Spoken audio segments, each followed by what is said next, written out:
बहाना क्यों? सरकार को मालूम है कि सीए और एनआरसी और एनपीआर पर देश भर में जबरदस्त विरोध हुआ था और अब जो ये बात कर रहे हैं ये निश्चित मान लें इसका भी जबरदस्त विरोध होगा, क्योंकि ये कानून देश को तोड़ने वाले हैं, संविधान के विरोध में है और देश की जो सामाजिक जो सांप्रदायिक सद्भावना वाली छवि है उस छवि को बिगाड़ने वाले हैं। जो सेकुलर छवि है देश की उस छवि को बिगाड़ने वाले हैं। इसलिए इस सीए कानून का निश्चित रूप से विरोध होगा जब भी सरकार इसे लागू करने की कोशिश करेगी। पर मैं ये मानता हूं कि अगर भाजपा के राष्ट्रीय अध्यक्ष ने यह बात कही है तो इसके पीछे कोई ना कोई चाल जरूर होगी।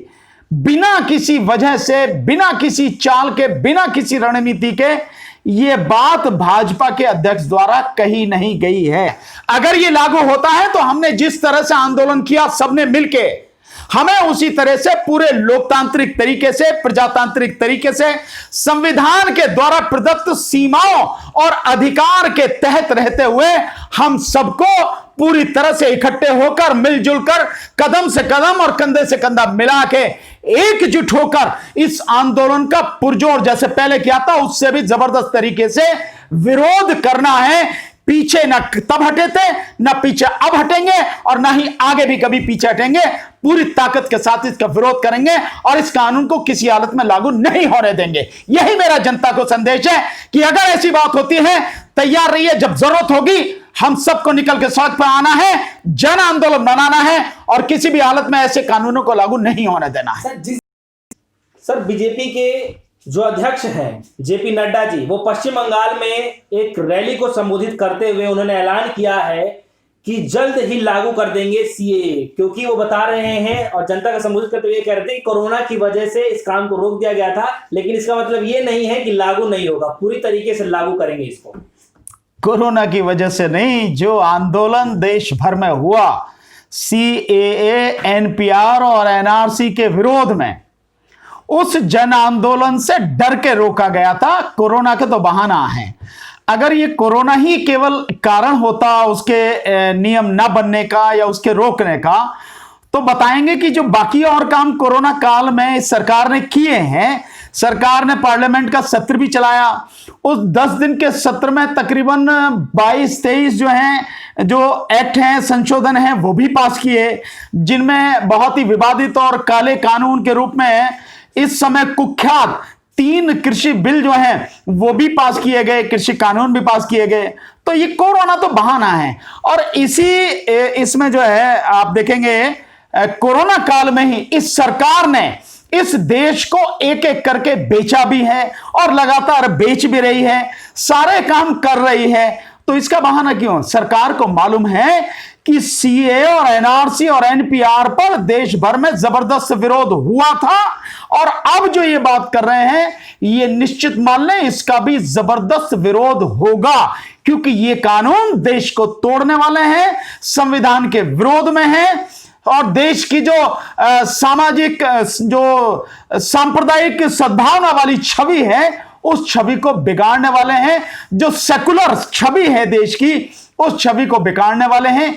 इसलिए इस सीए कानून का निश्चित रूप से विरोध होगा जब भी सरकार इसे लागू करने की कोशिश करेगी। पर मैं ये मानता हूं कि अगर भाजपा के राष्ट्रीय अध्यक्ष ने यह बात कही है तो इसके पीछे कोई ना कोई चाल जरूर होगी। बिना किसी वजह से, बिना किसी चाल के, बिना किसी रणनीति के यह बात भाजपा के अध्यक्ष द्वारा कही नहीं गई है।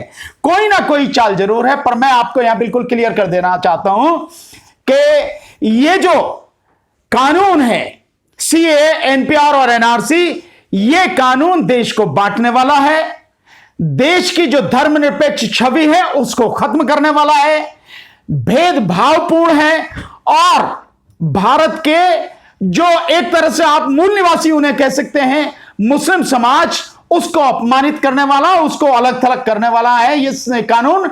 इसलिए इस कानून का डटकर विरोध होगा। सरकार इस बुलावे में ना रहे कि अगर कोरोना की वजह से इसके नियम नहीं बनाए और अब बनाएंगे तो सब कुछ हो जाएगा। कोई भी देशवासी इसे बर्दाश्त करने को तैयार नहीं है। जैसा आंदोलन तब हुआ अब उससे भी जबरदस्त आंदोलन पूरे देश में होगा। लेकिन सर सवाल है कि आज के समय में जब चुनाव का माहौल बना हुआ है और पूरे बिहार के अंदर में पूरी मीडिया वहां लगी हुई है, इस दौरान देखा जाता है कि जो राष्ट्रीय अध्यक्ष हैं वो ऐसा बयान दे रहे हैं, सीए एनआरसी का मतलब मुद्दे को उठा रहे हैं, तो क्या इससे नहीं लग रहा है कि कहीं ना कहीं फिर से डराया धमकाया जा रहा है लोगों को, नहीं, मैं चुनावी माहौल बनाने की कोशिश किया जा रहा है? नहीं, डराने धमकाने से मैं ज्यादा जो मुझे समझ में आता है, ये ध्रुवीकरण की एक निश्चित रूप से चाल है कि जैसे आप सीए के उसमें कहोगे, आप अगर आप देखें जो सीए का जो आंदोलन हुआ, सीए एनआरसी का, यह सच है कि उसमें सभी धर्म संप्रदाय के साथी शामिल थे, सभी समाज के लोग शामिल थे, बुद्धिजीवी बहुत बड़ा वर्ग उसमें शामिल था। लेकिन यहां यह भी हमें नहीं भूलना चाहिए कि उसमें बहुत बड़ी संख्या में मुस्लिम समाज ने भाग लिया, उन्होंने ऑर्गेनाइज किया और उन्होंने वो आंदोलन 100 दिन से ज्यादा भी चलाया।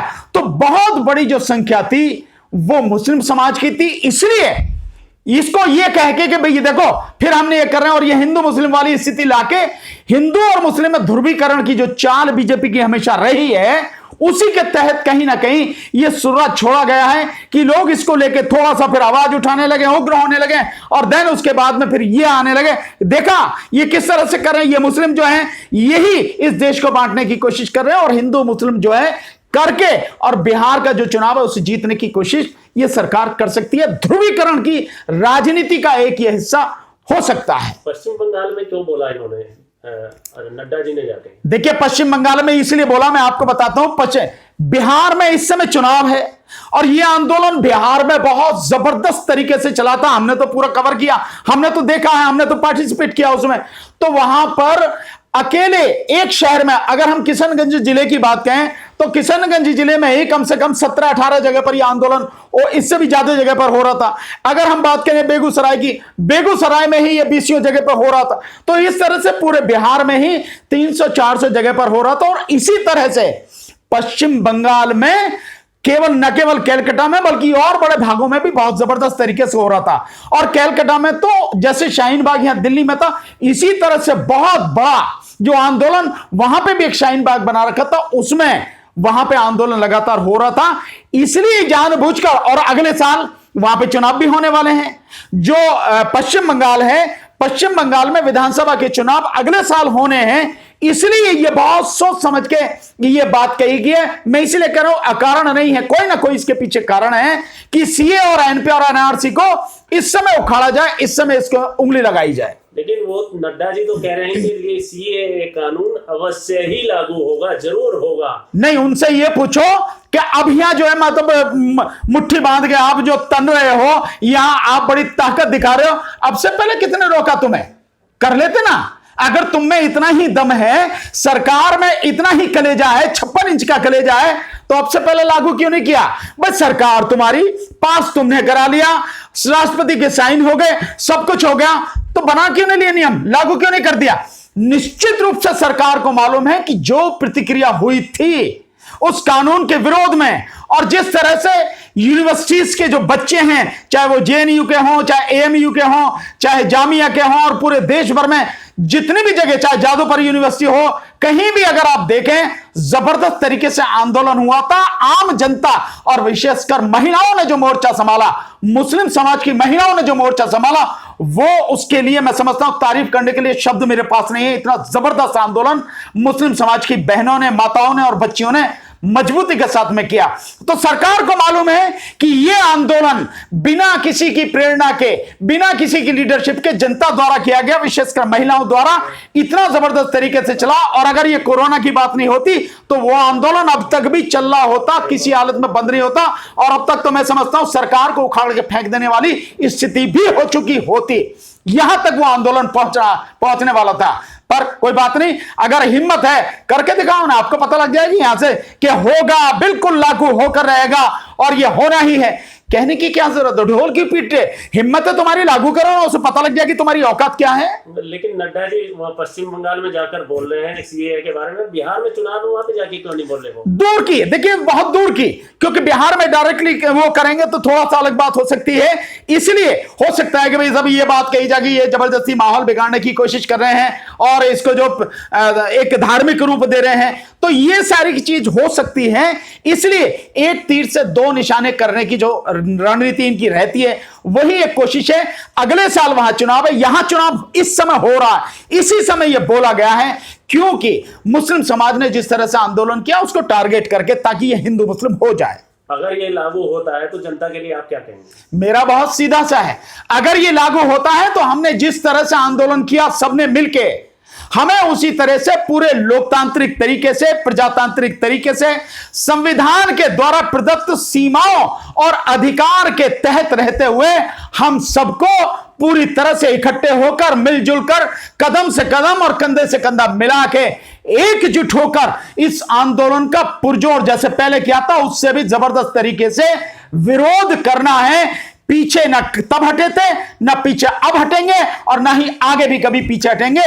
पूरी ताकत के साथ इसका विरोध करेंगे और इस कानून को किसी हालत में लागू नहीं होने देंगे। यही मेरा जनता को संदेश है कि अगर ऐसी बात होती है, तैयार रहिए, जब जरूरत होगी हम सबको निकल के सड़क पर आना है, जन आंदोलन बनाना है और किसी भी हालत में ऐसे कानूनों को लागू नहीं होने देना है। सर, जिसने विरोध किया उसका देशद्रोह राजद्रोह कम करना लगा। इससे कोई फर्क नहीं पड़ता, ये तो चीजें चलती रहती हैं। जब आप संघर्ष करेंगे और अन्याय और अत्याचार करने वाली सरकारों और नेताओं के खिलाफ आप ही करेंगे, तो वो अपने आप को बचाने के लिए, अपने आप को सिक्योर करने के लिए, क्योंकि डर बहुत है उन्हें, तो अपनी सत्ता ना चली जाए उनकी, उसके लिए ये दमनकारी नीतियां जो वो अपनाते हैं, दमनकारी कार्य वो करते हैं। तो चाहे कितने भी आप एफआईआर कर लो, चाहे कितने ही लोगों को बंद कर लो, ऐसे कितने ही लोग हैं, लाखों लोग हैं जो एक के जाने के बाद दूसरा आएगा और आंदोलन को लेकर आगे बढ़ेगा, और यह आंदोलन किसी हालत में रुकेगा नहीं। अब इनकी सरकार की ताकत से, सरकार की पहुंच से, कंट्रोल से बाहर है वो चीजें।